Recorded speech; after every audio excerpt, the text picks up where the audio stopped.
Good morning students.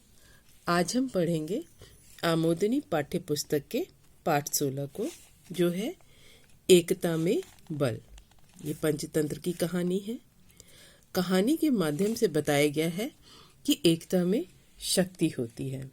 एकता में शक्ति अर्थात एक दूसरे के विरुद्ध काम करने की बजाय एक साथ रहकर और दूसरों के सहयोग से काम करने में ही बुद्धिमानी है। इसलिए सोच विचार कर तथा मिलजुल कर काम करना चाहिए। यहाँ देखिए, प्यूब्लियस साइरस ने लिखा है, जहाँ एकता है वहीं विजय है। एकता में ही विजय है। तो पाठ शुरू करें। इससे पहले हम कर लेते हैं शब्दार्थ। झुंड है। झुंड का अर्थ होता है समूह। सरदार, नेता। आज्ञा, आदेश। प्रयत्न, कोशिश।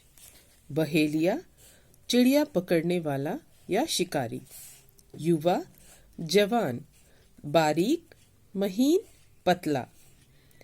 सहायता, मदद। तो चलिए पाठ शुरू करें।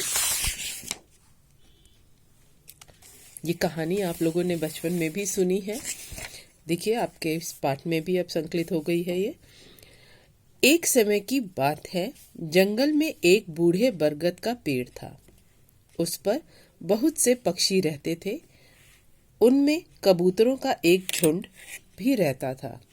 एक बूढ़ा कबूतर उनका सरदार था। सभी कबूतर उसकी आज्ञा का पालन करते थे। ये जंगल था। जंगल में एक बूढ़ा बरगद था। बूढ़ा बरगद मतलब पेड़ जो था बहुत पुराना था। बहुत ही पुराना पेड़ था। उस पर बहुत सारे पक्षी रहते थे। उनमें से कबूतरों का एक झुंड भी उसी पेड़ पर रहता था। और उनमें एक बूढ़ा कबूतर जो सबसे बुजुर्ग था, एक कबूतर, वो कबूतरों का सरदार था।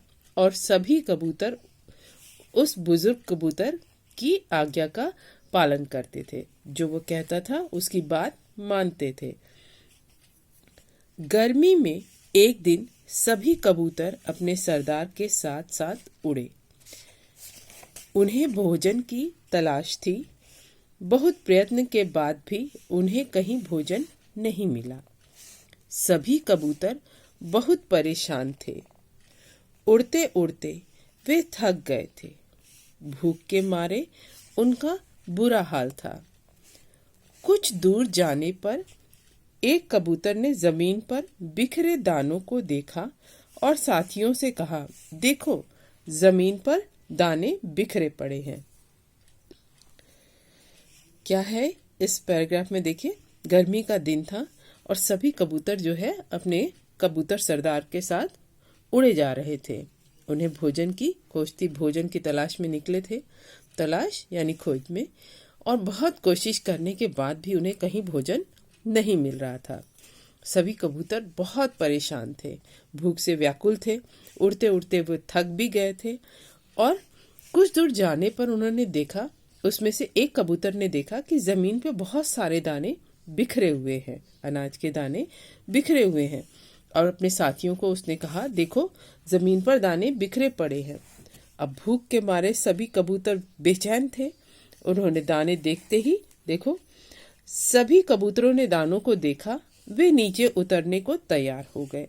बूढ़े कबूतर ने उन्हें समझाया, इस घने जंगल में दानों का ऐसे पड़े होना धोखा हो सकता है।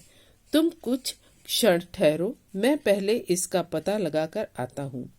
बूढ़ा कबूतर नीचे की ओर उड़ा। उसने एक पीपल के वृक्ष की शाखा पर बैठकर ध्यान से देखा। दानों के ऊपर बहुत बारीक जाल फैला है हुआ था। उसने झाड़ी के पास छिपे बहेलिये को भी देख लिया था। अब वह बहेलिये की चाल समझ गया। देखो, बुजुर्ग था कबूतर, बूढ़ा कबूतर था, तो उसको अनुभव भी था। उसने जब सारे कबूतरों ने देखा दानों की ओर, और वो नीचे उतरने के लिए एकदम तैयार हो गए दाना खाने के लिए, तभी बूढ़े कबूतर ने सारे कबूतरों को समझाया कि इतने घने जंगल में ऐसे दाने पड़े होना धोखा हो सकता है। तुम जरा ठहरो, मैं पता लगाता हूँ कि ये दाने ऐसे ही हैं या कुछ कहीं कोई जाल तो नहीं बिछा। बूढ़ा कबूतर नीचे उतरता है और देखता है पीपल के वृक्ष की शाखा पर बैठकर ध्यान से देखता है। दानों के ऊपर क्या था? एक बहुत ही पतला सा जाल फैला हुआ था। उसने झाड़ी के पास छिपे हुए शिकारी को भी देख लिया। वह बहेलिए की चाल को भी समझ गया। कबूतर बहुत भूखे थे। वे दाना खाने के लिए व्याकुल हो उठे। बहुत भूखे थे कबूतर, उनसे सहन नहीं हो रही थी भूख और बहुत ही व्याकुल हो उठे थे दाना खाने के लिए। उन्हें एक एक क्षण कई घंटों के समान लग रहा था। अब बूढ़ा कबूतर जो है वो सारा मुआयना कर रहा था, इधर से उधर देख रहा था, कहीं कुछ साजिश तो नहीं है, कोई खतरा तो नहीं है। लेकिन क्या है, एक एक क्षण सभी कबूतरों के लिए बहुत ही बड़ा लग रहा था। एक युवा कबूतर ने कहा, भाइयों, हमारा सरदार अब बूढ़ा हो चला है। उसमें से एक युवा कबूतर जो जवान था कबूतर, उसने कहा, भाइयों, ये जो हमारा सरदार है ये बूढ़ा हो गया है, इसकी बुद्धि अब काम नहीं करती है। यही कारण है कि उसकी बुद्धि ठीक से काम नहीं कर पा रही है और वह सनकी और चिड़चिड़ा भी हो गया है। हमें अब अपना सरदार बदल लेना चाहिए। युवा कबूतर जो था उसने सभी कबूतरों को भड़काया कि जो हमारा कबूतर है ना, बूढ़ा कबूतर, इसकी बुद्धि अब काम नहीं करती है, बहुत बूढ़ा हो गया और सनकी और चिड़चिड़ा भी हो गया है। तो अब हम अपने जो टोली है, झुंड है, उसका सरदार बदल देंगे। एक दूसरे कबूतर ने उसकी बात सही ठहराते हुए कहा, हमारा साथी ठीक कहता है, इतने घने जंगल में क्या खतरा हो सकता है। चलो हम दाने खाने नीचे चलें। एक कबूतर ने युवा कबूतर के बात का समर्थन किया। उसने कहा, हाँ, हमारा साथी सही कह रहा है, अब हम दाना खाने चलते हैं। तो आज हम यहीं तक अपनी कहानी पढ़ेंगे। अगली वीडियो में हम आगे के पाठ को पढ़ेंगे। तब तक के लिए सही उच्चारण के साथ इस पाठ को आप पढ़िए।